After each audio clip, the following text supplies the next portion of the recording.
जब भी हम माँ सरस्वती का नाम सुनते हैं तो हमारे मन में एक ही चित्र उभरता है, ज्ञान और विद्या की देवी। लेकिन क्या आप जानते हैं, जैन धर्म में माँ सरस्वती का स्वरूप सिर्फ शिक्षा तक सीमित नहीं है। वो एक ऐसी दिव्य शक्ति है जो जीव को मोक्ष के मार्ग तक पहुंचाने की क्षमता रखती है।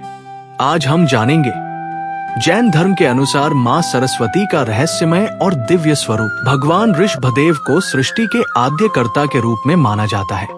उन्होंने अपनी पुत्री ब्राह्मी को लिपि का ज्ञान प्रदान किया और उसी ज्ञान से अक्षरों की एक दिव्य परंपरा का जन्म हुआ, जो आगे चलकर ब्राह्मी लिपि के नाम से प्रसिद्ध हुई। यही ब्राह्मी आगे चलकर वाणी और ज्ञान की देवी बनी और इस प्रकार माँ सरस्वती का इस जगत में दिव्य प्रागट्य हुआ। जैन धर्म में तीर्थंकर भगवंतों के प्रवचनों से जो ज्ञान प्रवाहित होता है वही शाश्वत श्रुत देवता कहलाता है। उस समय के श्रमण अत्यंत तेज बुद्धि और अद्भुत स्मरण शक्ति वाले होते थे। जैन शास्त्रों को लिखकर नहीं बल्कि मौखिक रूप से याद रखा जाता था। गुरु अपने शिष्यों को वही ज्ञान श्रुति परंपरा से प्रदान करते थे, क्योंकि धार्मिक ग्रंथों को लिख कर रखना, उन्हें संभालना पड़ता और ये भी एक प्रकार का परिग्रह माना जाता था। और एक साधु के लिए 5 महाव्रतों में से किसी एक का भी भंग करना धार्मिक कार्य के लिए भी निषिद्ध था। लेकिन समय का चक्र निरंतर चलता रहता है और एक समय ऐसा आया जब लगातार 12 वर्षों तक भयंकर अकाल पड़ा।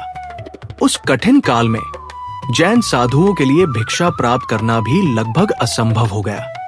परिस्थितियां इतनी कठोर हो गई कि साधुओं को अपने नियमों का पालन करना भी कठिन लगने लगा और धीरे धीरे अंग और आगम का ज्ञान भी भुलाने लगा।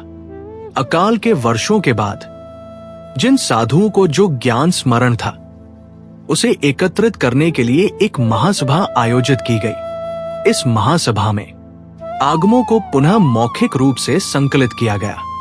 फिर भी समय के प्रभाव से श्रमणों की स्मरण शक्ति क्षीण होती चली गई और एक एक करके अनेक श्रुद्धर आचार्य भी इस संसार से विदा होते गए। ऐसे कठिन समय में अब आगे क्या होगा?